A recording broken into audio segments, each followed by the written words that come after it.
नमस्कार। श्री कृष्ण और गोपियों का संबंध जग विख्यात है, सर्वविदित है। सभी जानते हैं कि गोपियों का वो निश्चल प्रेम श्री कृष्ण के प्रति कितना आगाढ़ और कितना गहरा था। वो गोपियां जो अपना सब कुछ त्याग कर, सर्वस्व छोड़कर श्री कृष्ण में दिन रात उलझी रहा करती थी, वो कोई साधारण मनुष्य नहीं थी। हजारों जन्मों की तपस्याओं और त्याग के बाद, हजारों जन्मों के कर्म को संचित करने के बाद अपने पुरुषार्थ से इस जन्म का प्रारब्ध उन्हें मिला था, जिस वजह से वो श्री कृष्ण का सामुज्य प्राप्त कर सकी, श्री कृष्ण के साथ रास रचा सकी, श्री कृष्ण के साथ वो वक्त बिता सकी जो हर इंसान के लिए संभव नहीं था। और श्री कृष्ण का प्रेम भी उनके लिए इतना निश्चल और पवित्र था कि वो रात भर उन गोपियों के साथ रास रचाया करते थे। एक दिन दुर्वासा ऋषि गोकुल के पास पधारे और यमुना के किनारे, यमुना के एक छोर पर छोटा सा आश्रम बनाकर वहां पर कुछ दिनों के लिए रुक गए, ठहर गए। और गोपियों को जब ये बात पता लगी कि श्री कृष्ण के गुरु दुर्वासा ऋषि यमुना के किनारे रुके हुए हैं, तो रात में उन गोपियों ने श्री कृष्ण से रास खेलते वक्त हठ कर लिया, जिद कर ली। और गोपियों ने कहा कि हे कृष्ण, हमने सुना है कि आपके गुरु यमुना के किनारे रुके हुए हैं। कृष्ण ने कहा कि हाँ, रुके हुए तो हैं। अब जिद करते हुए उन्होंने कहा कि कृष्ण, हम उनको अपने हाथों से खाना खिला कर आएंगे। जब श्री कृष्ण ने कहा कि दुर्वासा ऋषि बहुत क्रोधी स्वभाव के हैं, और दूसरी बात, दुर्वासा ऋषि खाना खाते ही नहीं है, वो सागाहार करते हैं। नहीं, हम तो उनको खाना खिलाकर आएंगे। तुम मेरी बात समझो और मानो, वो खाना नहीं खाते और वैसे भी वो ब्रह्मचारी हैं। तुम्हारे हाथ का बना हुआ खाना वो बिल्कुल नहीं खाएंगे। नहीं कृष्ण, हम तो उनको अपने हाथ से बना हुआ खाना अपने हाथों से खिलाकर आएंगे। कृष्ण ने समझाने का बहुत प्रयास किया, तुम समझ जाओ मेरी बात, वो ब्रह्मचारी हैं, वो खाना नहीं खाएंगे और उल्टा क्रोधित हो जाएंगे। नहीं कृष्ण, हम नहीं मानेंगे और अपने हाथों से खाना बनाकर खिलाकर आएंगे और तुझे झूठा साबित करेंगे। तब श्री कृष्ण उनकी जिद के आगे हार गए और श्री कृष्ण ने कहा कि ठीक है, जाओ और तुम उनको खाना खिलाकर आओ। अब गोपियां उठकर चलने लगी तो श्री कृष्ण ने उन्हें आवाज देकर वापस बुलाया और कहा कि सुनो, तुम जा तो रही हो, पर रास्ते में यमुना नदी पड़ेगी। हाँ, यमुना तो पड़ेगी। तो फिर यमुना नदी पार कैसे करोगी? जैसे सभी करते हैं, हम वैसे पार कर जाएंगे, जैसे आज तक करते आए हैं। नहीं, समस्या ये है कि उस यमुना में बहुत उफान मिलेगा। कृष्ण, तुझे कैसे पता कि यमुना में उफान मिलेगा? मैं कह रहा हूं वो सुनो। यमुना बहुत उफान पे होगी और तुम्हें जाने नहीं देगी। तो फिर हम क्या करें? यमुना से हाथ जोड़कर एक बात बोलना कि हे यमुना मैया, श्री कृष्ण जो हमारा सखा है, जो हमारे साथ रास रचाता है, जिसने आज तक किसी स्त्री को स्पर्श नहीं किया, अगर वो कृष्ण ब्रह्मचारी है तो आप शांत हो जाएं और हमें रास्ता दें और जाने दें। तब वो गोपियां बड़े जोर से हंसी और श्री कृष्ण को हंसते हुए बोली कि छलिया, कुछ भी बोलता है तू, और ब्रह्मचारी, हम पूरी रात तेरे साथ रहती हैं और तू हमें स्पर्श नहीं करता। ये कैसा छलावा है रे? तू कब से ब्रह्मचारी हो गया? तब श्री कृष्ण ने कहा कि जैसा मैं बोलता हूं वैसा करो। वो गोपियां चली गई। अगले दिन सुबह अपने घर से खाना बनाकर लेकर आई और यमुना के नजदीक पहुंच गई। और जैसा श्री कृष्ण ने कहा था, यमुना पूरी तरह से उफान पर। तो श्री कृष्ण की वो बात दिमाग में घर करने लगी और थक हार कर यमुना से गोपियों को कहना पड़ा कि हे यमुना मैया, श्री कृष्ण जो हमारा सखा है, जिसने कभी किसी स्त्री को स्पर्श नहीं किया है, अगर वो ब्रह्मचारी है तो आप हमें रास्ता दें, शांत हो जाएं और हमें जाने दें। और कमाल की बात, यमुना पूरी तरह शांत हो गई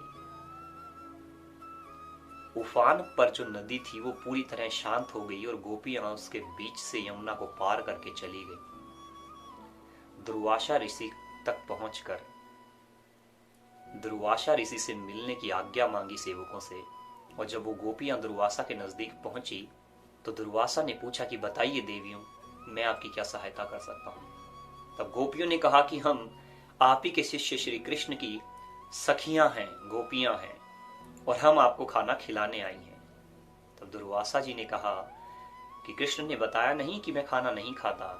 नहीं, उसने तो बहुत समझाया था कि आप खाना नहीं खाते, आप केवल सागाहार करते हैं, लेकिन फिर भी ये हमारी जिद है, हमारा हट है कि हम आपको अपने हाथों से खाना खिलाकर जाएंगी। तब दुर्वासा ऋषि ने कहा कि मैं देवियों खाना नहीं खाता और मैं ब्रह्मचारी हूं, किसी स्त्री के हाथ का स्पर्श मैं नहीं करवाऊं। तब गोपियों ने जिद पकड़ ली कि जब तक आप खाना नहीं खाएंगे हम यहां से नहीं हिलेंगी। उस जिद के आगे जब श्री कृष्ण हार गए तो दुर्वासा ऋषि को भी हारना पड़ा और उन्होंने कहा कि ठीक है देवियों, जैसा आप चाहती हैं वैसा कीजिए और मुझे खाना खिलाइए। और उन गोपियों ने अपने हाथों से निवाले लेकर दुर्वासा ऋषि को निवाले खिला दिए।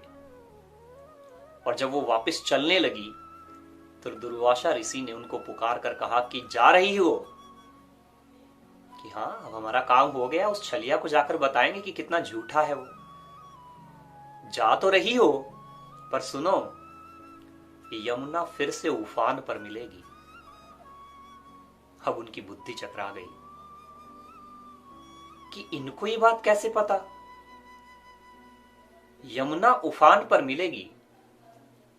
और जब यमुना शांत ना हो तो यमुना मैया से एक बात बोलना कि हे यमुना माता, कृष्ण के ऋषि दुर्वासा ने अगर अपनी पूरी जिंदगी ब्रह्मचर्य का पालन किया है और कृष्ण के ऋषि दुर्वासा ने अपनी पूरी जिंदगी में अगर अन्न ग्रहण नहीं किया है तो आप शांत हो जाइए और हमें रास्ता दीजिए। यमुना शांत हो जाएगी और तुम निकल जाओगे। ये कैसी बात कर रहे हैं आप? अभी हमने अपने हाथों से आपको खाना खिलाया है और आप कह रहे हैं कि आपने पूरी जिंदगी में अन्न ग्रहण नहीं किया। जैसा मैं कहता हूं वैसा करो। और गोपियां अचंभित सा चेहरा लेकर यमुना के नजदीक पहुंची और यमुना पहले की तरह उफान पर, जाने का कोई रास्ता नहीं है, कोई मार्ग नहीं है। हार कर, थक कर गोपियों ने यमुना से प्रार्थना की कि हे यमुना माता, दुर्वासा ऋषि ने अगर अपनी पूरी जिंदगी अन्न ग्रहण नहीं किया है, पूरी जिंदगी सागाहार किया है, तो आप हमें रास्ता दें और जाने दें। और यमुना पूरी तरह शांत हो गई। गोपियां उस यमुना से निकलकर सीधा जाकर श्री कृष्ण के चरणों में, कैसा छलिया है रे तू, हमें कुछ भी तो समझ में नहीं आया, ये कैसे हुआ? एक तरफ तू कहता है तू ब्रह्मचारी है और हमें स्पर्श करता है, हमारे साथ रास रचाता है, अटखेलियां करता है, पूरी रात इन बागों में, इन उपवनों में पड़ा रहता है। एक तरफ दुर्वासा कहते हैं कि उन्होंने अन्न ग्रहण नहीं किया है और एक तरफ हम उनको अपने हाथों से अन्न खिलाकर आई हैं। ये तेरी माया हमें समझ में नहीं आई। तब श्री कृष्ण ने जो गोपियों को समझाया वो अद्भुत है, लाजवाब है। श्री कृष्ण ने गोपियों से कहा कि दुर्वासा ने जो अन्न ग्रहण किया वो केवल इसलिए किया कि तुम चाहती थी। दुर्वासा ने जो अन्न ग्रहण किया वो इसलिए किया क्योंकि उसमें तुम्हारी खुशी थी। और अगर दुर्वासा ने तुम्हारी खुशी का ध्यान रखा और वो काम किया जिससे तुम्हें खुशी मिले, तो वो अन्न दुर्वासा को लगा ही नहीं, वो अन्न दुर्वासा के निमित्त था ही नहीं। और मैं भी अगर तुम्हारे साथ रास रचाता हूं, वक्त गुजारता हूं, मैं तुम्हारे साथ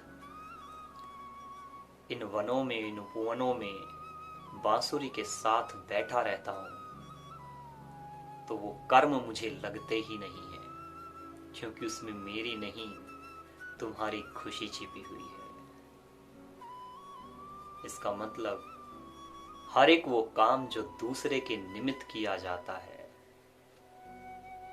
वो खुद को लगता ही नहीं। इसी को कहते हैं कर्मों का निष्काम भाव। ऐसे कर्म जिनमें मेरा कोई स्वार्थ है ही नहीं, इसी को कहते हैं कर्मों का अकर्म हो जाना। इसी को कहते हैं कर्मों की कर्तव्य निष्ठा, और इसी को कहते हैं भक्ति की पराकाष्ठा। हर वो इंसान जो दूसरे के लिए कर्म करता है, उससे मिलने वाले फल उसे कभी भी प्रभावित नहीं करते।